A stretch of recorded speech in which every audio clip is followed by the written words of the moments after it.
ఆయన ఒక స్లిప్ రాసుకున్నాడు. ఆ స్లిప్లో ఏంటంటే ఫస్ట్ ఒక గ్యాస్ ప్లస్ టేబుల్ ఎట్లా రెడీ చేసుకోవాలి, తర్వాత లాకు ఆ గ్యాస్ను ఉపయోగించి లాక్ ఎట్లా ఓపెన్ చేయాలి, తర్వాత మనీ ఎట్లా తీసుకోవాలి, మళ్ళీ ఆ గ్యాస్ ఆన్ చేసి ఆ లాక్ చేసి ఎట్లా బయటపడాలి అని చెప్పేసి రాసుకొని లాస్ట్లో మిషన్ డన్ అని రాసుకున్నాడు. అంటే అది ఎప్పుడు రాసుకున్నాం అంటే కొద్దిగా ముందే, అంటే ఒక 1 month బ్యాక్ రాసుకున్నాం అని చెప్తున్నాడు. అంటే ఆయనకి ముందే ఆ థాట్స్ ఉన్నాయని మనకు అర్థమవుతా ఉంది. బ్యాట్ దొంగతనం కోసం వెళ్ళాడు.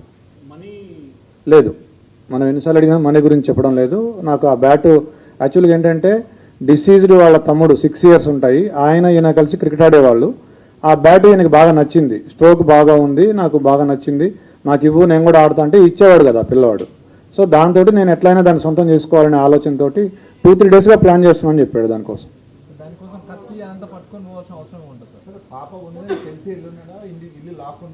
అతను చెప్పింది ఏంటంటే ఇంట్లో ఎవరు లేరు, నార్మల్గా వీళ్ళు ఏంటంటే ఇల్లు దగ్గరికి వేసి వెళ్తారట. సో అట్లానే ఇంటి బోల్ట్ దగ్గరికి పెట్టి ఉంటారు, ఆ దగ్గరికి వేసి ఉంటారని చెప్పేసి వెళ్ళాడు. సడన్గా పాప ఉంది, పాప ఉన్నా కానీ పాప అప్పుడు టీవీ చూస్తుంది, ఇతను వెనక నుంచి వెళ్ళాడు. అంటే అటువైపు తిరిగి చూస్తుంటే ఆ పాప వెనక నుంచి ఒకటే డోర్ ఉంది, వెనక నుంచి అంటే అదే డోరు, ఆ అమ్మాయి అటు తిరిగి ఉంది.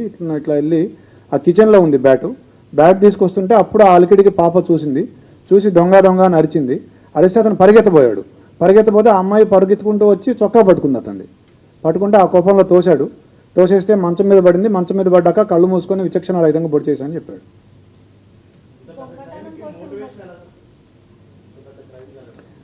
అతనికి బేసిక్గా ఈ ఓటీటీల్లో యూట్యూబ్లో ఈ క్రైమ్ థ్రిల్లర్స్, సస్పెన్స్ మిస్టరీలు చూసే అలవాటు బాగా ఎక్కువగా, దాదాపుగా ఒక 5-6 సంవత్సరాల నుంచి అదే పనిలో ఉన్నాడు. స్కూల్ కూడా ఎక్కువ వెళ్ళేవాడు కాదు, ఎప్పుడు ఏదో ఒక తన ఆలోచనలో తనుండి ఇలా ఊహించుకుంటూ ఉండేవాడు.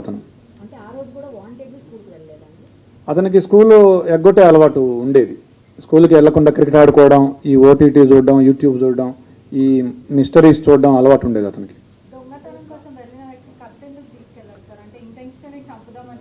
అతను ఎవరైనా చూస్తే వాళ్ళని బెదిరించి రావడం, తర్వాత దాడి చేయటం, ఈ 2 ఉద్దేశాలతో కత్తి తీసుకుపోయినాడు.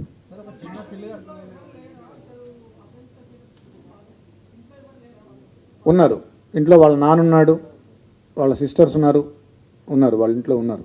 వాళ్ళ మదర్ లేదు కానీ మిగతా వాళ్ళు ఉన్నారు.